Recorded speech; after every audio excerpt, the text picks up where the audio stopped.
welcome to Exit Through the Gift Shop, the podcast where the rides might be over, but the opinions are just getting started. We're Rob and Matt, theme park nerds, pop culture obsessives, and the duo behind It's Rob and Matt on YouTube. Expect theme park news, Disney drama, Universal updates, pop culture chaos, and probably a few hot takes along the way as well. So grab your overpriced churro. Join the virtual queue you'll definitely miss. And let's get started. Okay, so Magic Bands tapped and podcast loaded. Today we're jumping into our Fast Pass to the News, chatting about our brand new podcast, talking a little bit about Universal Great Britain and some Disneyland Paris updates, and probably going off on a few random tangents along the way. Theme park, pop culture, and whatever we are obsessing over. So, welcome to the podcast. Our brand new podcast.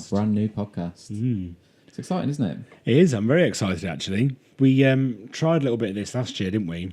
We did, yeah. We dabbled in it a little bit. We did dabble in it a little bit last year. I don't think we had the format quite right. No, I don't think we got it quite how we wanted it, or we didn't feel quite confident with what we were doing. So we kind of put it on the back burner a little bit, didn't we? And now we are back with it, with a format that I feel like we can roll with. Yeah, something that makes sense to us. Yeah. So, yeah. Definitely. So just while we're talking about that, I guess we wanted to explain a little bit why we decided to start this. So we have these kinds of conversations all the time between the two of us, don't we? Yeah, we do. We spend a lot of time just talking about what's going on across theme parks, any kind of news and updates that have come out, the wonderful world of pop culture and everything that comes along with that. And we spend pretty much every car journey, every evening when we're sat on the sofa, and a lot of our time together just talking about these things. But it kind of stops with us, doesn't it? It does, yeah. So it's quite nice, actually, to find a way to be able to maybe record these conversations and put them out there for other people to listen to and interact with and put their views across, I guess, as well. So, yeah, it's quite nice that it won't just be conversations, us repeating ourselves to each other, but actually getting these conversations out there and getting our opinions and our, getting your voice heard, I suppose, really. Yeah, exactly. I think you're absolutely right. The other thing, I guess, is that although we do vlog, you don't always have the opportunity to talk about your thoughts and opinions in the depth that maybe we would like to when you are in that kind of environment. No, exactly. I mean, definitely for me, and I know that other people that probably vlog will probably say similar things, that when you're in a park and you're trying to talk about something, it's okay to talk about it, but you can't go into as much depth as what you probably want to or what you probably could do, just because I know that for me, you've got all people around you, you've got people looking at you, you're talking to a camera, and any length of time sat there talking to or stood there talking to a camera, at some point you are going to run the risk of people either running behind you to wave, to vlog bomb you, or you're going to get people walking past staring or waving and distracting you. And I know for me, even though I've been doing it now for a good few years, I still get very distracted. It does not take much to distract me. No, you're quite easily distracted. Yeah. And then all of a sudden, all it takes is for me to even think that someone's behind me waving or something like that. Even if they're not there, if I think someone's there, all of a sudden, that's all I can think about, and that's it then. I lose all train of thought, got no idea what I was talking about, and I have to stop and start again and basically reset my brain. So basically, I do get a lot of that. I do get very distracted very easily. So, yeah, so from that point of view, we don't tend to go into probably as much detail as what we could and get as many opinions out there as what we could do in that format. So it's quite nice to have this where it's, I suppose, a kind of a safe space that I can sit here and get my opinions and get my chat out, I suppose, really, isn't it? Exactly. It's quite nice to have that, and it's quite nice that we've kind of found a format for that. Yeah, I think that's exactly it. And, what you guys can expect, we kind of touched on it in the opening. You've spoken about it a little bit already, but it's very much going to be, I think the core of it is going to be around kind of the entertainment industry, theme parks, Disney, Universal, pop culture as a whole, yeah, but I think the backbone of it is going to be kind of the parks, isn't it? Yeah, I mean, absolutely. But I mean, especially, I know for me that the majority of the pop culture stuff that I love and that is embedded in me all comes full circle Yeah. and is connected to the parks anyway, Yeah, because absolutely. it's all those Universal IPs, those Universal properties, those Disney properties. That's all the kind of stuff that I live my life by. Yeah. That's What we love. that's everything to me. So it all kind of comes full circle, I suppose. So it all kind of connects and it all makes sense. So Exactly. I think you're spot on. I think if anybody was to, take a look around our house, almost everything that you can find in here you would be able to find in the pop culture world. Yeah. But also in either a Disney or a Universal park. Absolutely. I think almost everything you would be able to find in either of those kind of worlds. So yeah. Yeah, you would. I'm a big movie fan, aren't I? So, all your Universal movies and stuff like that. Jurassic Park is my favourite film. And then, you've got Back to the Future, Ghostbusters, all that stuff. Jaws, yeah, all of that stuff is my favourite. Yeah. So, yeah, like we said, it all comes full circle. It all makes sense. And it's all connected. Yeah, exactly. In terms of how frequently we're looking at uploading these, we agreed one episode every 2 weeks currently, didn't we? Fortnightly, yeah. Fortnightly. Bi-weekly, if you will. Bi-weekly, yeah. So, yeah, that's the current plan. We're just going to see how that goes. We're just going to continue to monitor it, and we'll see if that's doable for us, if there's any issues that we run into with that. It might be that, there's not enough to talk about. I can't see that being the I case. doubt it. We've always got stuff to talk about. Absolutely. But yeah, we are just going to continue to monitor that and just see how that goes. Yeah, we didn't want to overpromise and underdeliver, did we? No. So yeah, we didn't want to say, oh yeah, every week, and then we're not able to keep up with every week. Yeah. And so then we have to change it. So yeah. Exactly. So yeah, that's the current plan. In terms of what kind of segments and stuff you guys can expect. So we didn't want to be the kind of podcast just purely because of the type of people that we are. Yeah. Where there are podcasts out there where the people will have a topic for discussion and then will literally just run with that for, let's say, an hour. And don't get me wrong, we love podcasts like that. There's a few that we listen to that are exactly like that. And they do it very successfully. They do very well very with successfully. And they're great. But for me and you, it wouldn't be an hour, would it? It'd probably be like 3. Yeah. And then we wouldn't have realised how long we've been speaking for. No, I need some guide. I need some guidance. I need some guidelines in place, some structure. Yeah, definitely. So, hence us coming up with some segments for the podcast. They'll probably develop over time. They're going to be kind of interchangeable. That's going to be the plan. One, so that we can continue to develop them, come up with new ideas, try things out, but also so that not every episode's the same. Yeah. And it allows us to we'll do one thing one week, one thing another, and just kind of rotate them out like that.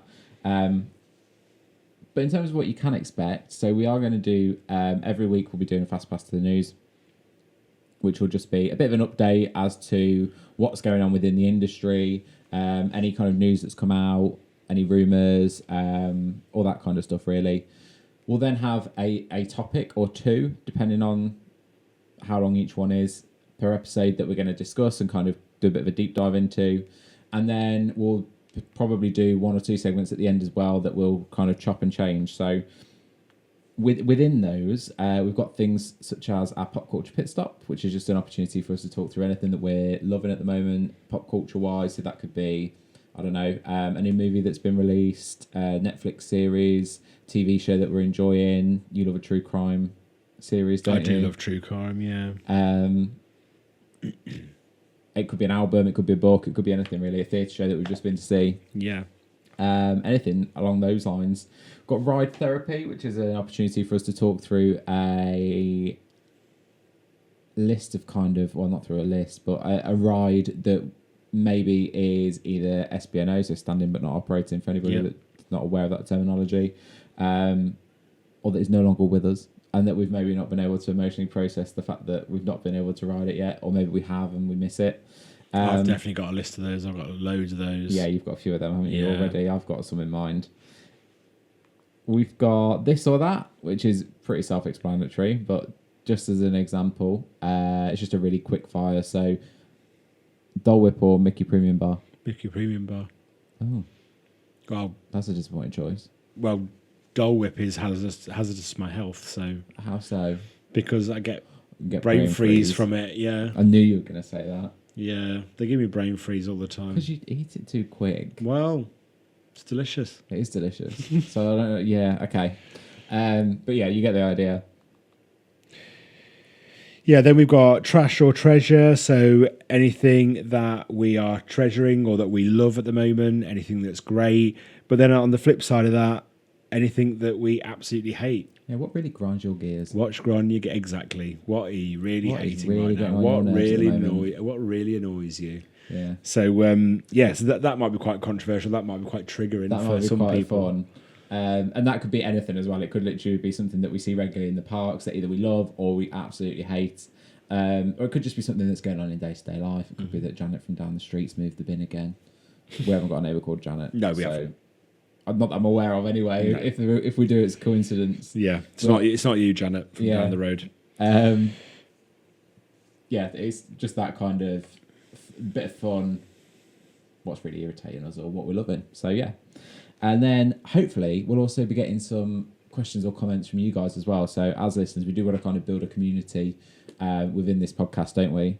Absolutely. So yeah. hopefully we'll get some community interaction, and we'll give you guys an opportunity to send in any questions or comments or anything that you'd like us to discuss, ideas, and take it from there. Yeah. But that's really it. That's the plan. That's what we're going for. Like Matt said, looking to change it up and just kind of see how it goes. But yeah, this is our first episode. So we'll go from there. It is exciting. I'm excited. Excited to get going. Me too. Should we crack on? Let's crack on. Should we get started with our fast pass to the news then? Let's go for it. So we already know that we have a new nighttime parade coming to the Magic Kingdom, but it has been rumoured that we have a date for the time for when that's going to be. Okay. So that is due to start in July, apparently. This has been rumoured by Walt Disney World News today, so take from that what you will. But yeah, the rumour is that that's going to be starting in July, so that's really exciting, because I think a nighttime parade is something that's been missing from the Magic Kingdom for a long time. I don't think I've seen a nighttime parade before. Oh, no, I have.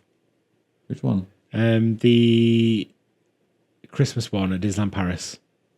Is that a nighttime parade? Well, it's got lights on it. It comes out at night time. That's- I'd say it's a I nighttime suppose- parade. Oh, you know what I just said? Yeah, I suppose it is. Technically, it's like a hybrid, isn't it? I guess so, yeah, because it 'Cause comes it does round daytime and in the nighttime. daytime, and then it comes back again at night time with all the lights and stuff on. Yeah, and there's technically two separate shows that happen there as well. The show on the hub is different in the daytime to it is at night. Mm-hmm. So, interesting. Yeah, I suppose that is. And I guess thinking about it, you know, Disneyland Paris doesn't currently have a nighttime parade. No. It has the Christmas parade, but it doesn't currently have a nighttime parade as kind of a standard all year round thing. Magic Kingdom doesn't have one. Tokyo and California both do. Disneyland had Paint the Night. I can't remember what the one's called in Tokyo. They did have Paint the Night at one time, but I don't know if they've still got it. But Disneyland in Anaheim had Paint the Night. They got rid of that, brought back the Main Street Electrical Parade, which is the one that used to be at Disneyland Paris. Yeah, I've never seen that. I can't remember. It's like a core memory for me. I remember absolutely loving it, but I can't remember whether it was Main Street Electrical Parade. I have a feeling that it probably was, thinking about the time that it was. Or I'm sure they did one called Fantalusion, but I feel like I might have made that name Fantalusion, up. that sounds like a Disney parade name. It does. Have you doesn't made it? that up? I don't know. I don't know if it was Is a that real, a real thing? or if I've just made it up. But yeah, I can remember seeing it and I absolutely love them. I think they're fantastic. And just thinking about it, I mean, Disneyland got rid of Paint the Night, which is an amazing parade for the Main Street Electrical Parade. And now I think for the 70th anniversary of Disneyland, they've brought Paint the Night back, which is probably the right way to go. But if things like Paint the Night, the Disneyland Paris Christmas Parade are the kind of standard that we've got now of nighttime parade, I'm here for it because I think they're fantastic. The way that like the lights interact with the music and what's happening and all that kind of stuff, I think it's amazing. So yeah, I think it's very different, isn't it, to just having a parade. Like, I guess we've seen the Boo to You parade as well, and that's technically a nighttime parade, isn't it? Because that runs at night. Yeah, technically. But it's not. It's not focused around the light. No, so the light is not the lights, if you like, are not a feature. Yeah, it's got like stage lighting on it, hasn't it? Yeah, so you can see it, and it's got like the stage lighting around Main Street and stuff, so you can see what's happening. Yeah. But the lighting, I guess, is not really a feature of it. No, whereas which I think goes along with the music and all that kind of stuff. A nighttime parade, the idea is that you've seen shots of the Main Street Electrical Parade and stuff, haven't you? So I guess the idea of that is that the focus is around the lights. Mm-hmm. I think they're great. I think it's needed. So that's really exciting. Yeah, so I'm looking forward to that. That'd be really, really good. I never saw the Main Street Electrical Parade. I've seen shots of it and stuff, but I don't think I was ever actually there. I'm quite surprised knowing when you went, if you haven't seen it. Maybe. Well, a lot of that is kind of blurred, if you like. So I don't really know. I could have seen it. I don't think I did, but I might have been. You might have done. But it's just one of those kind of memories that it doesn't really exist anymore. I'm not. Yeah. I can't really remember. So. Fab. So that's that one. We've also got, so this one, going back to the UK now, Launchpad has just opened at Blackpool Pleasure Beach. Yeah, so they've basically reimagined and refurbished the Ice Blast or the PlayStation, depending on how old you are as to what you know it as. We call it the PlayStation. So yeah, they've refurbished and reopened that. So that ride is back now, ready for people to ride again. Yeah, called Launchpad. It looks pretty good, looks pretty fast. But I think they're very off the shelf standard things. I kind of feel like once you've ridden them, you've ridden them, kind of a thing. It's an S&S shot tower, so like Doctor Doom's Fearful. Yeah, and the other way around though. Yeah, so it's the same kind of ride type as a Doctor Doom's Fearful at Universal Islands of Adventure, but Doctor Doom's Fearful goes up and drops you. No, it doesn't. Oh, it did. No, it doesn't. Does one of them do that and the other one shoots you up? Or do they both shoot you up? No, you've said it. I don't know. With the one we went on, because we've only been on it once, because I don't really rate them. So the one we went on, the doors closed and then they shoot you up, and it was very. I didn't get much of a feeling from it. No. It didn't really do anything for me. It just kind of went up and I was like, oh, nice view. And then we came back down. They're so quick that you don't really get to take in the view. It's not like where you go up and then... Because they can do both, can't they? Yeah, they can do both, yeah. As in, they can take you up and then drop you. And then you bounce. Yeah. The idea is that you bounce, yeah. Or they do it the other way around where... They shoot you up. Yeah. And then you come straight back down and then you bounce, but you don't go up very high the next time. Yeah, that's right, yeah. So the one we went on, it shot us up. And then we kind of came down, bounced a little bit, and then came back down. And I just felt that the feeling of it just there wasn't much there. No. There just wasn't much. It wasn't very quick. It wasn't very. I don't know what the word is. Yeah, it just wasn't very. There was no oomph to it. It's clearly not just us because it's never got a queue. No, it's never. And drop towers aren't. It said it's a shot tower, but they're not the most queue friendly. No, they don't eat the queue very fast. No, they don't. They're very restricted when it comes to the queues and stuff. But yeah, I don't really rate it, to be honest. I mean, if anybody does rate it, then drop it in the comments or whatever. Yeah, let us know what you think. Exactly. Let us know. Yeah, I just don't think they have much oomph in them. Yeah, not much go in them.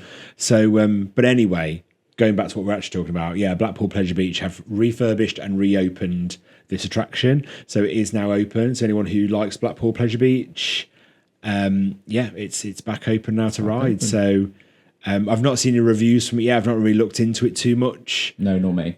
But it's literally reopened today, hasn't it? So yeah, the day of filming. Yeah. So when I rode that last a good few years ago now, I do remember that one having a bit of oomph. But Yeah, it's it weird did. how the ones at Islands of Adventure don't have any oomph in them at all. The last time we rode it, I imagine would have been together. Yeah, We've done it we did. together. Yeah, we did. Yeah, And yeah, it did have quite a bit, but I think pretty much the whole of last season it was closed from memory. I could be wrong, but yeah, I agree. I think towers like that are very much dependent on the type of the length of it and all that kind of stuff, and I guess the force behind it as well, because we found similar things with certain intermin drop towers as well, haven't we? Some are more forceful than others. It depends on the height of it and all kinds of factors. yeah. The one we did at Wallaby, Belgium, wasn't very forceful. No, and I never find that Huracan Condor is either. At Portaventura. Yeah. Yeah, same. The best drop tower so far that I've ever ridden was Apocalypse at Drayton Manor. At Drayton Manor Park in the UK. If you went on Apocalypse before they dismantled it, that was the best one. It was great. It was absolutely great. The shorter ones seem to be better. Yeah, when you don't go as high. Yeah. Yeah. I agree. Don't get me wrong. Why that is, I'm not 100% sure. I don't really know, but yeah. So yeah, and then there's also been a few bits going on at Disneyland Paris as well. Oh yes, I'm excited to talk about this. So they've had some stuff going on for May the 4th, haven't they? Yeah, so their Star Wars celebration this year, I thought was pretty stunning. Pretty good, actually. I thought it was pretty good. Yeah. They've had the BDX droids there, which is amazing. So if you don't know what they are, they're like little droids that are like little chickens. They're like little chickens. Yeah, and they like cluck around. Yeah, they're really cool. And they debuted at Disneyland California. Disneyland California a few years ago or a year or so ago. Yeah. I think they were mainly for testing. I think they were testing them. They had them just like roaming around Galaxy's Edge, didn't they? Yeah, I think they were testing them just to kind of see how, guests interacted with them, how long they'd be able to be out for and things like that. And now, but they haven't yet come to Orlando, I don't think. No, not that I've seen anyway. No, I've not seen that. But now, for May the 4th, they've come to Disneyland Paris. So Disneyland Paris is really, really stepping up its game when it comes like the fandom and stuff, isn't it? They're really kind of shouting out. They're really starting to become a Disney park. They're really starting to step up the game now and kind of go, yeah, we can do this too. We do this as well. Yeah. All the European Star Wars fans out there, come to us. We're doing all this as well. Yeah. And then they had Ahsoka as well, haven't they? There, so they meet and greet with Ahsoka, and then, how long has the meet and greet with Mandalorian been going there now? Been there a while. That a couple of years now. About 2 years that been going now. Year and a half, maybe something like that. So they've always got the Mandalorian there as well. The only issue with it is the land just isn't Star Wars.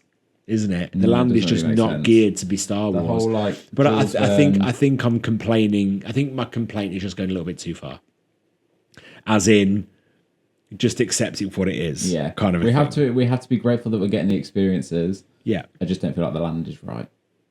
It isn't, but for May the 4th and stuff. So just to clarify, this year they've had the Stormtroopers out like they always do, the meet and greets and stuff. Kylo Ren has been out again, and he's been out, I think, for May the 4th a few times at Disneyland Paris. Now they've got the droids out. I'm sure I saw a video of R2-D2 roaming as well, and then they've also had Ahsoka as well, which is a brand new character. So the droids and Ahsoka, brand new characters for them at Disneyland Paris this year. So that's actually I think that's pretty good. I think that's cool. It's very cool. When we were in Orlando, I remember when we were there for May the 4th, if you haven't watched that vlog series, I'll include the link in the description below. But when we were there, I remember being stood outside, is it Dock Bay 7? Is that what it's called? Not that, yeah. The quick service in Galaxy's Edge. Numbers are not my strong point. I remember being stood out there kind of looking down by the Millennium Falcon and putting a story on Instagram, I think I was doing, and then Disneyland Paris' story came up, or somebody that was at Disneyland Paris, and we were there on May the 4th in Galaxy's Edge, and the stuff that they had in Disneyland Paris was cooler than what was going on in Orlando. I felt very shortchanged. They still do the lightsaber thing there, don't they? That's cool. The lightsaber gathering. Yeah. thing that they do. And they did it again this year. I saw a video. It looked cool. It does look good. It does look good when everyone does that. I think I was just expecting more kind of like, I don't know, roaming characters or a show or something. If I'm honest, I expected like a mini show to happen, something like a mini show that you wouldn't be able to see any other day or any other night. I kind of expected that to happen. I don't know whether I was over expecting, my expectations were too high. I'm not too sure. But so Disneyland Paris really, really stepping up and really being a Disney park at the moment, and I'm loving all of that kind of stuff. So it just seems like every year they seem to add something extra to it, or they change something and go, look what we're doing. So absolutely awesome, amazed by that. So well done to them. Well done. And then the last point on our list for Fast Pass to the News is, it was announced today that Disney are building a new park in Abu Dhabi. Yeah. Thoughts? It's a tough country for people in our situation. It's for our chosen lifestyle. It's a tough country for us, and it just seems like Disney it just seems like it's a bit of a money spinner, to be quite honest, for them, rather than really caring a lot about the fans. Yeah.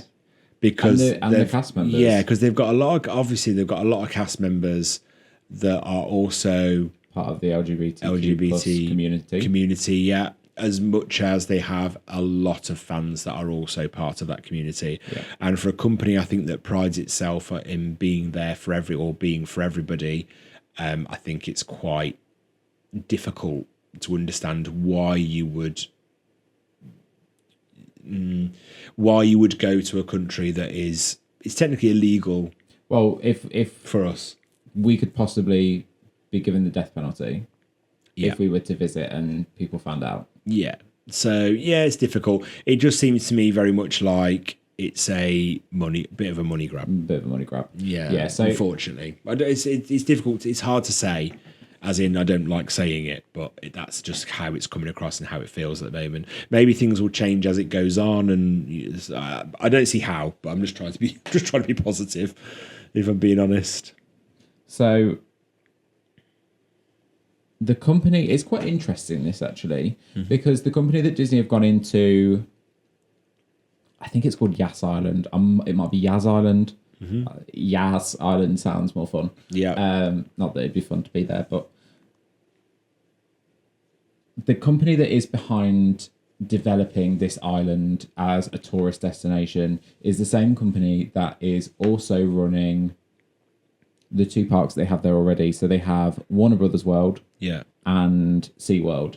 So it's quite interesting that this one company, Disney, are okay with going into partnership with this one company who are running, I guess, rival parks. Yeah, so I guess this company is literally licensing the name and the characters. And Disney are working in collaboration with them. So Disney are basically giving them a license. I'm guessing giving them Imagineers. It's going to be like an Imagineers playground because Disney aren't bankrolling it. This company are bankrolling it. So there you go then. You've got your answer straight away. The rides are going to be amazing. Disney don't have to worry about paying for this because they're just going to take the license fees and stuff, I guess. And let's be honest, in an economy like the United Arab Emirates, there's plenty of money to spend. Yeah. And don't get me wrong, some of the parks over there look incredible. Theming wise, experience wise, but I don't think that I can't. It doesn't sit right with me that this is the decision that they've made. Yeah, I don't know if it's a park that we'll be able to follow the development of, or even probably won't even visit. I don't think. Absolutely. I mean, there's a park in Europe that we didn't visit for a long time, and still haven't yet, because for a period of time it was in an LGBT exclusion zone. Yeah. So it didn't sit right with us to go and put money into an economy like that, and it absolutely does not. I think I'd be on edge the whole time I was there. I can't bring myself to visit a country where we could be prosecuted and killed. Yeah. For being who we are. Yeah. I just think it's quite sad, actually. So, yeah, it's a tough one, and I know that we're not the only people that feel like this. There's been quite a few people who are, again, part of the community who have spoken out on social media and on different platforms saying how sad they are about it, because although the park is going to be in the Middle East, and it's obviously its aim is to attract guests from the Middle East who maybe won't go to Europe or to America or even China and Hong Kong and places like that, and Japan. Yeah. The aim is obviously to get them to the park in Abu Dhabi. But I think for me,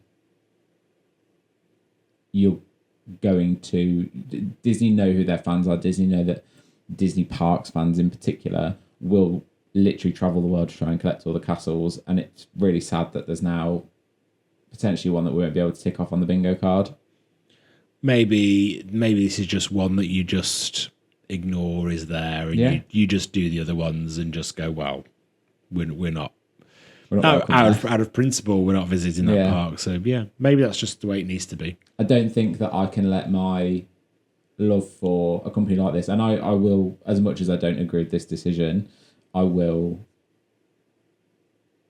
still continue to have the same passion for Disney as I do now. Yeah. But it's not somewhere that I can't let my love for Disney overrun my values, I think. Of course. No, I don't think anyone would expect you to. No. So yeah, so that kind of wraps up Fast Pass the News. A few interesting ones in there this week. We'll see what the next lot bring. Should we move on to the next segment? Next segment is Universal Great Britain. Yeah, so how exciting. So this is a very positive and fun thing to talk about. Very. So yeah, where do we start with this one? So I'm guessing everyone knows about this news. I'm guessing this is completely out there now and everyone knows exactly what we're talking about. So we don't need to go into too much detail about it. But just to, I guess, start the segment off, Universal have...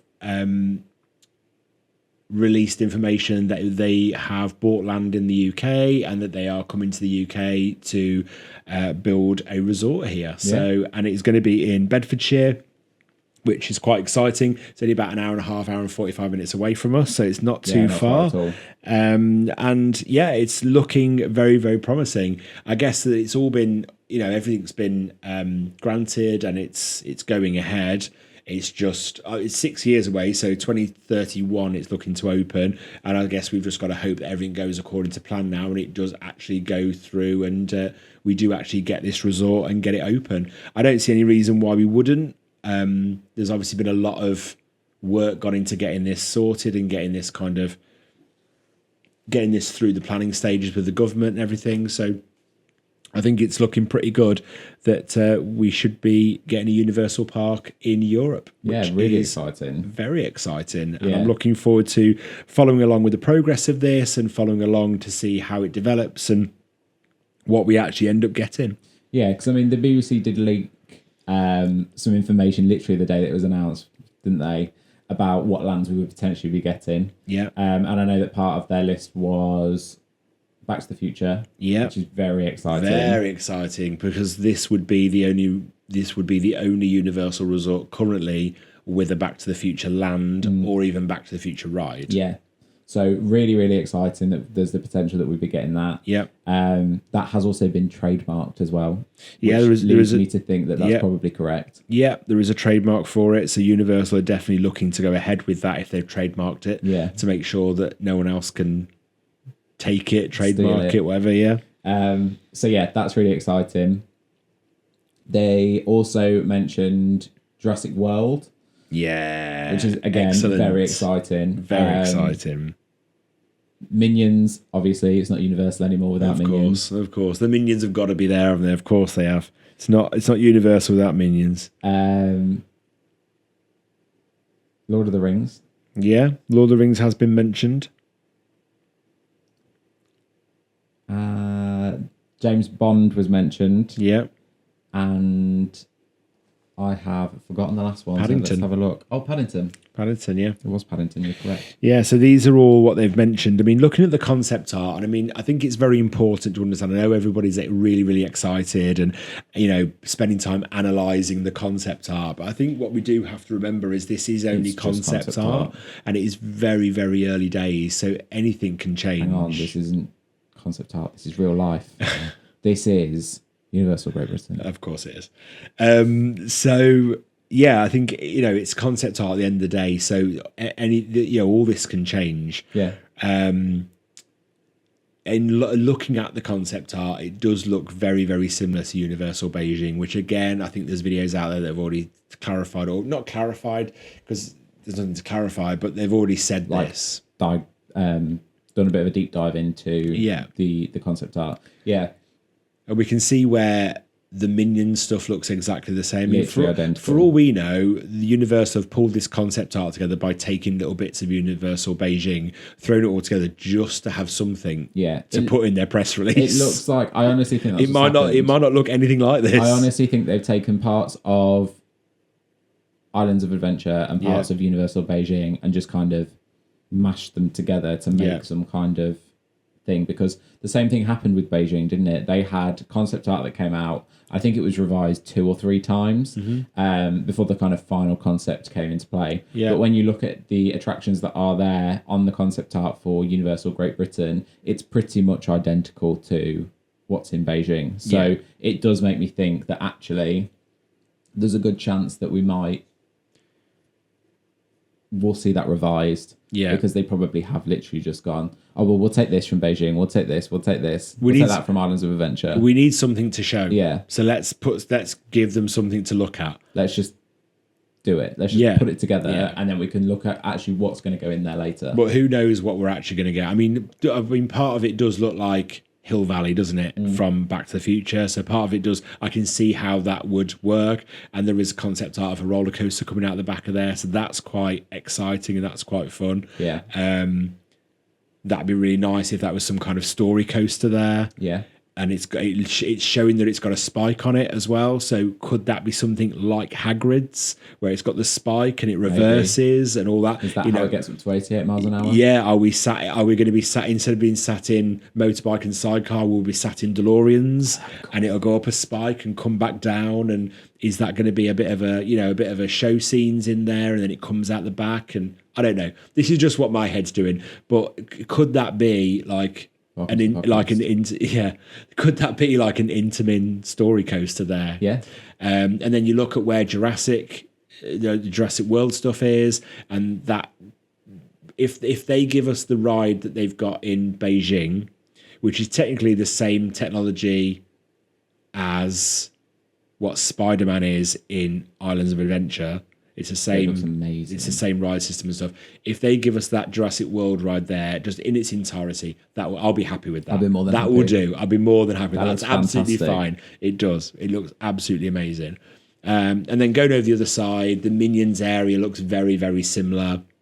I mean, we are quite familiar with Beijing. We've watched a good few vlogs on it, haven't we? So we do kind of understand Beijing. But we've watched quite a few vlogs on it now. Yeah, so we know what it looks like, and we know what kind of thing to expect. And yeah, that whole side there does look like Minions. And it's just that top corner that we're not too sure. Could that be Lord of the Rings up there? Maybe. Are they just put anything there just to kind of show, there's a bit there as well. I mean, but they don't yet want to tell us what it is. A prime example is the show at the back of the park, because that's quite clearly just Waterworld.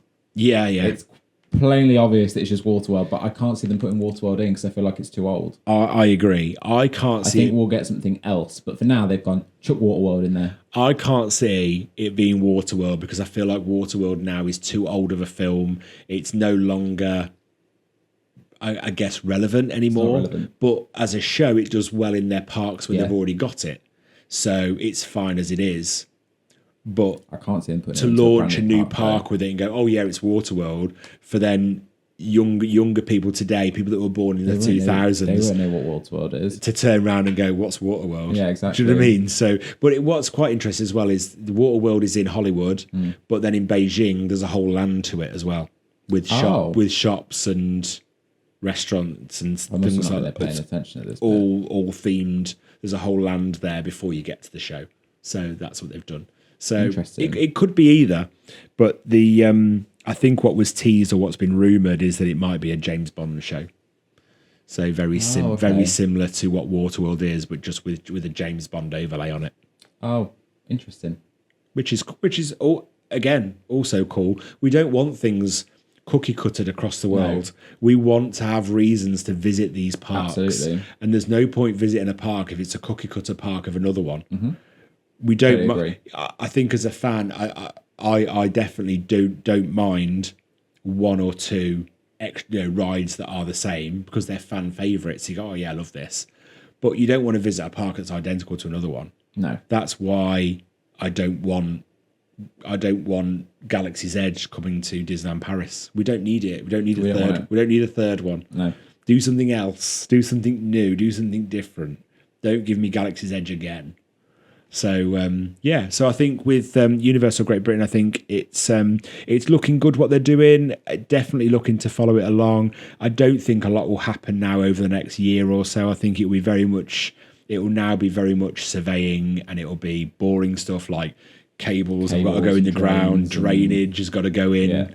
Because it's an old brickworks, there's nothing there. Yeah, there's no high speed internet, there's no power substations, there's all of that kind of boring stuff. I think we're looking at probably 3 years before we see actual interesting, exciting stuff. Yeah, probably because you've got to have all your foundations have got to be done and there's everything. All the infrastructure for the roadways. They've got to work out how they're going to get the stuff there that they need. Yeah, there's a lot of stuff. Yeah, I have seen already a piece of drone footage showing that they are surveying the area ready for the village that they will build for the workers.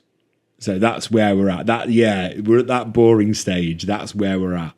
So I don't think anything exciting will be going on for a couple of years. But no, I think it's going to be a while. It's awesome, very exciting. Awesome to have it here and welcome it with open arms. Absolutely. I think. Any other bits to add to that? I don't think so. I think they've trademarked Halloween Horror Nights, haven't they? Oh, in the UK. That's an interesting. So that's quite interesting, and we don't know whether they've just done that as a just in case. Probably. Let's just trademark that just to make sure. Whether nobody else takes the name. Whether we'll actually get that or not, I don't know. Because you don't want to take away from Orlando. You don't want Brits to stop booking HHN in Orlando because they're visiting the UK instead. But I think we would get it very differently. Because scare attractions in the UK versus the US are very different anyway. Yeah. But I also think that we would definitely get it differently. But I also think that if you think about it, they have Halloween Horror Nights in Orlando and Hollywood. Yeah, I guess they do, yeah. So that makes me think that people visit wouldn't both. really be a concern. But what's quite interesting about that is most Halloween events in the UK finish at either 8 or 9 o'clock at night. It's not very often they go much later.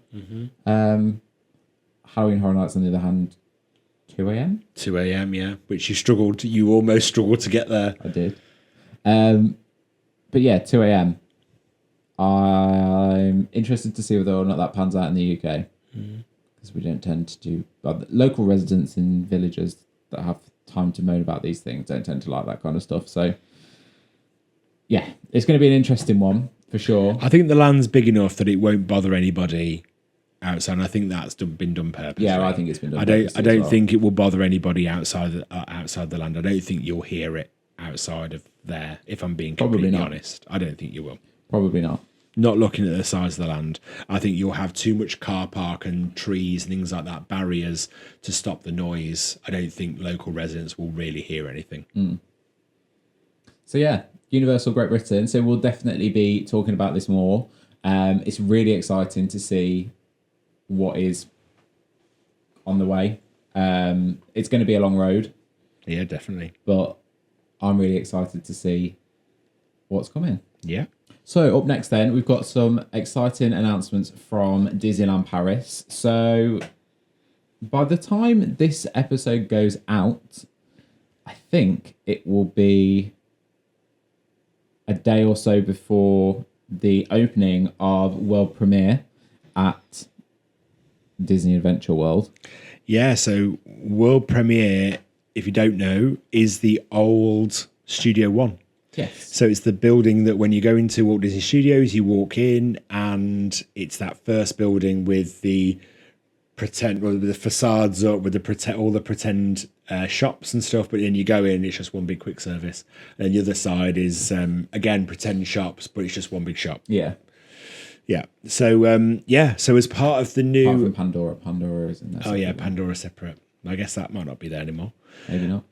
But yeah, as part of the new refurbishment, name change, rebrand of the park, they have changed Studio One. They have changed the entrance into world premiere. So the idea is that it's supposed to be like Hollywood. Yeah. Which is what it was like before. But it kind of, I was going to say, it kind of already was like that. You're walking down the red carpet into the movie premiere, and I guess the idea is that it's your story to tell. So it's going more down as we know, it's going more down the kind of Hollywood Studios route of these immersive themed lands, like World of Frozen. So it's really exciting. But I think that's the idea. So the idea is that when you get through those doors at the end of world premiere, you're in the premiere then yourself, and it's your story to tell. And then you step into those lands. You step into those lands, and you tell the story of your day. Yeah. Rather than you're on a movie set, which is what the original concept was. Yeah. Yeah. So it's really interesting to see, and I'm looking forward to seeing what they've done from the pictures and videos that I've seen, because the Inside Ears group got a little preview, didn't they? Yeah. It looks amazing. Yeah. And it looks a lot better than what it was like before. Yeah. And the effects and stuff that they've got in there in terms of like the night sky and all that kind of stuff look really, really cool. So I'm definitely interested to see what it's like. I think it's going to be better than what was there before. You know, and that's not really a hard task. No. I'm really excited to kind of get that open. What does surprise me though is that world premiere is opening on the 15th of May, yet the rest of the park isn't ready. So I thought this was opening all together. I thought it was all opening together. I thought the name change, the rebrand, opening of world premiere was going to open, because now you've got the world premiere opening, you can go into that, and then you step into a park full of construction walls still. So we're not quite ready. So I feel like this has gone wrong. And they're just not admitting it's gone wrong. Well, not to us anyway. They're not admitting that they said 2025 for World of Frozen.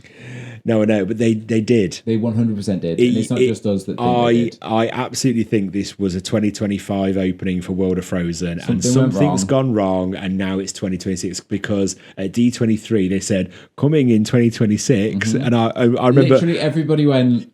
Yeah, I remember looking at you and going, 2026? Yeah. So we are waiting another year for this? Yeah, we're waiting another year for it. And I just feel like the rebrand, the name change, the world premiere was supposed to open, and World of Frozen was also supposed to be done now as well, and all opening together. Yeah. Whereas now we're having world premieres opening because it's finished.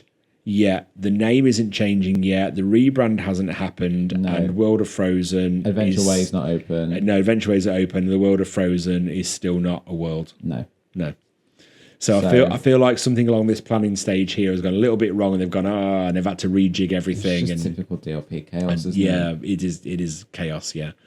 I mean, it will look good in 2026 when it all does open properly and the name change will set in. So I guess now what they're doing is they're opening world premiere, and then when World of Frozen is finished and Adventure Way opens, that's then when the rebrand will happen. Yeah. So so there'll be an opening of world premiere on the 15th, and then a year later there'll be another opening where they open like the rebrand. Yeah. Yeah. I assume so. Okay.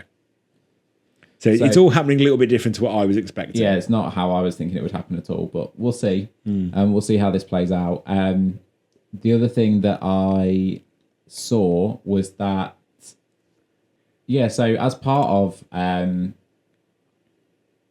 Adventure Way opening, I think most people are aware of this by now, but they have announced that they're bringing an up attraction to the park in the form of a flying carousel.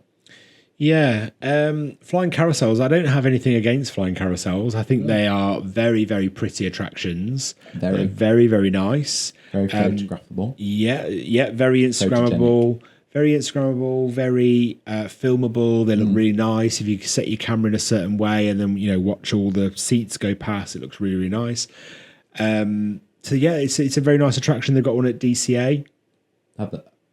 Yeah, they have. Yeah, they've got one there. They've got one at Park Asterix when we went there. Very old one. That was a very old one. Very old one. But it was a load of fun. There's one at Drayton Manor in the UK. If you go to Drayton Manor, they've got one there. That one as well. That's a wave swinger. But yeah, if it is a flying carousel, then it's probably going to be made by Zamperla, so it'd be a Zamperla one. They're very nice attractions. I think and it's Disney, so it'll be very pretty. It'll be very nice. It'll be very Instagrammable. It will be very good for families. Very good for couples. Yeah, they're great. I think they're lovely attractions. And it's an extra attraction. It's something that the park hasn't got. They haven't got one over at Disneyland Park. So yeah, they're very nice attractions and they're really fun to ride. So yeah, I have no issues with them at all. I think they're really, really nice. I agree. Part of me wonders whether we could have had, for such a big IP, and this is the first time it's been represented in the parks as far as I'm aware, rides wise. Part of me wonders whether we could have had something. I know obviously budgets play a part. Yeah. Part of me wonders whether we could have had something else. Something better. Something better is what you were trying to say. I absolutely think it could have been something better. It absolutely could have been something better. Could we have done up better and done it a little bit more justice? I think we probably could. Yeah, we could. But my one hope, knowing what we are getting, is that because I've seen in the concept art there's like a mural behind it. Yeah. I'm just hoping that it's done well and it's not done like the World of Pixar makeover for the meet and greets was. Where it all peels off the wall. Yeah. It all bubbles. It all bubbles and peels off after about 2 months. Yeah, that wasn't too good. I don't particularly like the artwork on there either. I'm the not characters, a massive fan of the World I don't like Pixar the way the characters look on there. But I wasn't, when we went, and it had only just been done when we went, I was kind of underwhelmed at that point. It looked good, but I think it could have been done better. And then literally within about 2 months, everything was peeling and bubbling, and I think they've gone in and done some repairs. But yeah, I think they've repaired it now. I think it looks better now. I just hope that we do it a little bit more justice than that. Yeah, I think Mr. Fredrickson deserves better. He does. I think they will, because I think, if I'm being completely honest, I think the eyes of all the Disney fans, the eyes of the world are on this park. And I say that because I think it's always been called and it's always been classed as Disney's worst park. Now, it's been the black sheep of the Disney family for a long time. Absolutely. Now, Disney are going in and spending money on this park. What they don't want to do is do it all half-assed again for everyone to go, oh, it's still the worst one. It's still the worst one. Oh, they've still not done it justice. Oh, they've still not done it right. So I honestly believe, okay, yes, it's just a flying carousel that's going in, but I honestly think that it will be pretty. I think they'll do it I think they will do it justice, because, like I said, I feel like the eyes of all the Disney fans are on this now. The eyes of the competitors are on this park now. Yeah. When they open this, they've got to open it with a bit of something, and it's got to look a bit of something. Yeah. Because if it doesn't, everyone's just going to go, oh, it's still the worst park. Oh, it's still rubbish. Oh, it's still not good. Oh, Disney had an opportunity here to do something and they haven't, kind of a thing. So I honestly think they are. And potentially this is why they have delayed it till 2026, because it wasn't going to be quite right. And they want to get it right. Yeah, and maybe. I have all faith. You watch now this time next year, and I'll be going eating my words. But no, I have all faith that Disney are going to do this well, and they're going to do it right. Yeah, I do too. Not a big fan of the name, but that's probably one for another episode. Yeah, you don't like the name, do you? No, I really don't. I have issues with that. But one thing that's come up as part of that, and you, I'd imagine, would be very excited by this, is that the new Lion King land, which will be opening after World of Frozen. Yeah. Something else. Is coming to Disney Adventure World. It's going to be next to World of Frozen. Yeah. And it's going to include a new Lion King ride Yeah. that involves a 37-meter high Pride Rock, and it's a water ride, and it involves a 16-meter drop Amazing. as well. Amazing. It's not Splash Mountain. They'd like to make that very clear, but it is Splash Mountain. I don't mind if it is Splash Mountain. I know I'd be absolutely fine with Tiana's Bayou Adventure or Splash Mountain reskinned as the Lion King and stuck straight in there at Disney Adventure World. I would not mind a bit. I wouldn't either. If we're going to get the same level of animatronics as Tiana's Bayou Adventure, I think that will be incredible. Yeah. We were blown away by the standard of the animatronics in that ride. Yeah. So yeah, if that's the kind of standard that we're talking about, I think fair play. The animatronics were amazing. The music was great. Yeah. I came away from that ride. I think I spent the whole 2 weeks singing the music from that ride. Like if we're going to do that with the Lion King, then I'm all for that. I don't mind that. But also in saying that, if they want to do something new and they want to do something different and they want to try something else, I'm all for that as well. Yeah, I mean, I'm sure that they'll come out and surprise us. But it's really exciting to see that that's potentially the level that we're at. It'd be nice that Disneyland Paris gets its own land, something that's going to draw people in. It'd be nice it's got its own individual attraction, unique attraction. Because you look at the other parks, is it Mystic Manor? Mystic Manor's in Hong Kong. Mystic Manor and the Beauty and the Beast. Beauty and the Beast dark ride that they've got. That's also got Peter Pan is different in Tokyo as well. So is Pirates, isn't it? Pirates in Shanghai as well. So I think they need to give Disneyland Paris this something unique because attraction. It's great, and it's probably from not just my own opinion, but from a lot of people that we follow on social media, or that we've spoken to. For a lot of people, their opinion is that Disneyland Paris has the best classic rides. Yeah. But they are classic rides. Yeah. And there's nothing kind of groundbreaking for them, especially in Disneyland Park. So to be able to have something like this, I think is really, really exciting. And I think it's going to do exactly what it needs. The other good news is that it is based on the 1994 movie. Good. Not the Beyonce documentary. Yeah. Yeah. No, I was not a fan of the Lion King live action at all, unfortunately. Yeah. So I'll only watch the original one. I about CGI lions that just didn't sit right with me. No, it wasn't. I didn't find it particularly emotional. I just didn't connect with it. If I'm being completely honest. So I don't think we're the only ones that have that opinion. No, I think everybody's glad that that's not the route that they've decided to go down with this. No, they need to go down the classic route with it. At 100%, they do.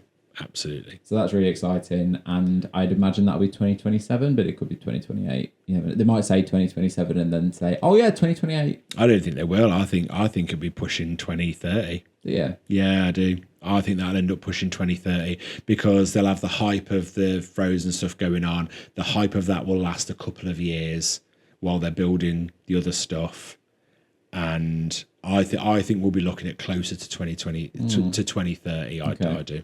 We'll see. We'll see. But we'll see what happens. I that's what I think. Unless they've got something else planned for 2030, but I can't see it. Maybe.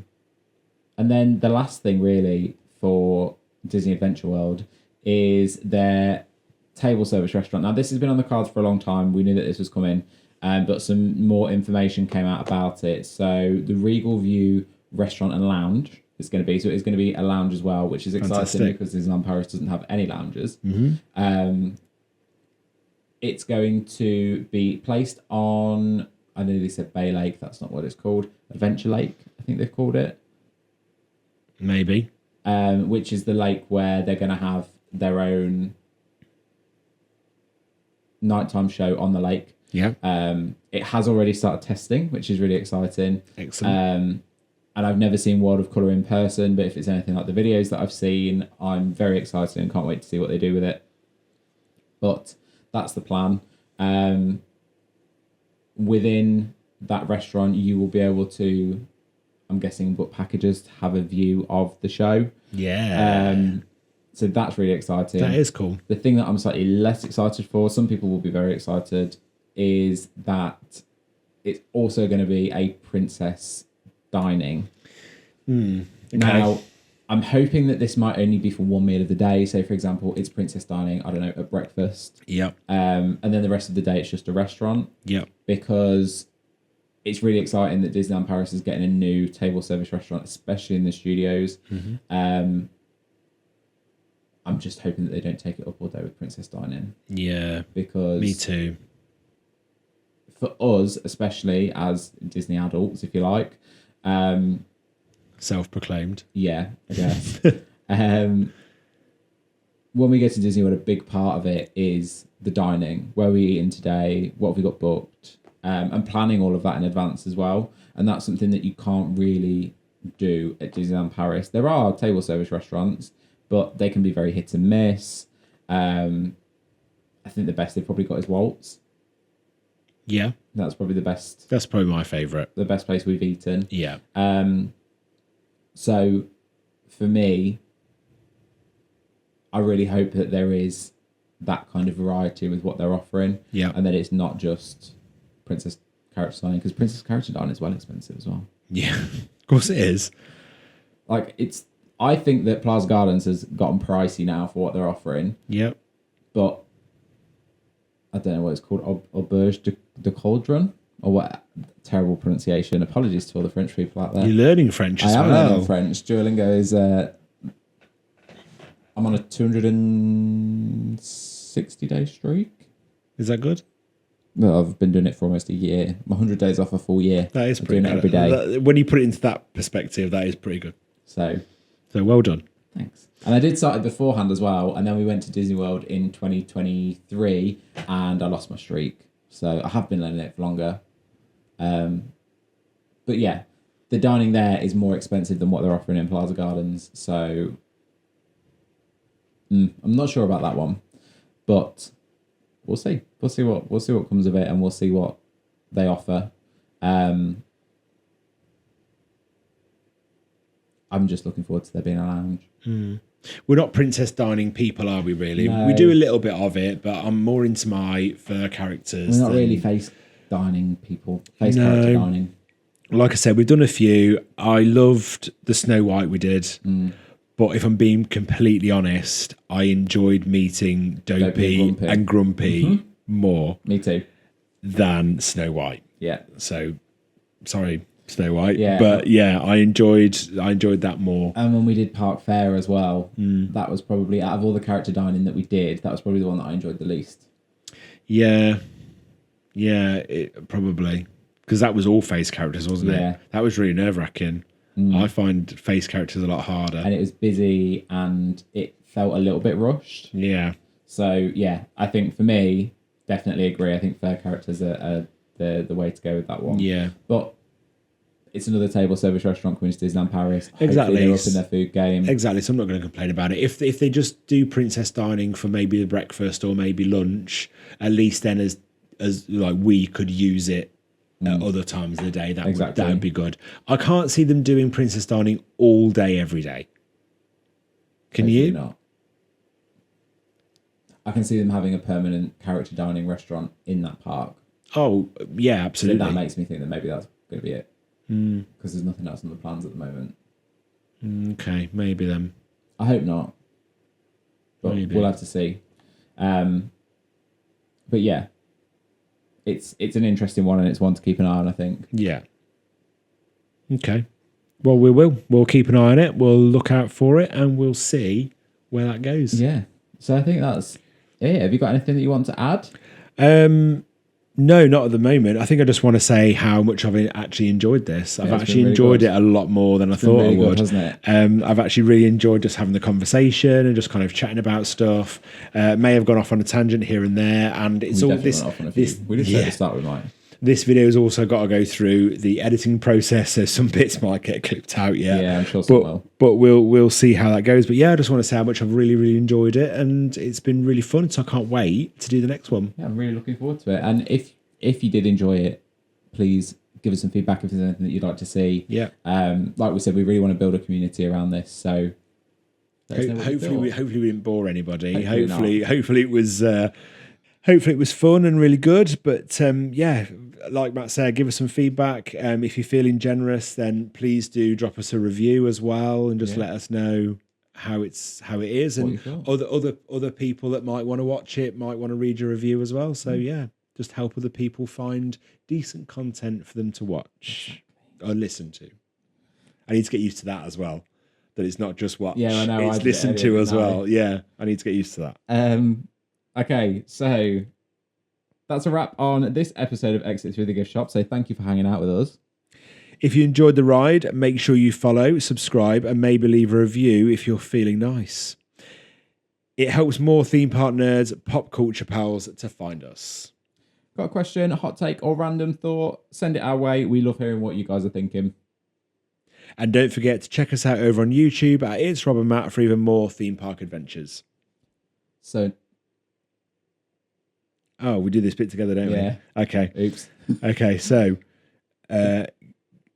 until next time, stay magical, stay chaotic, and as always, exit through the gift shop.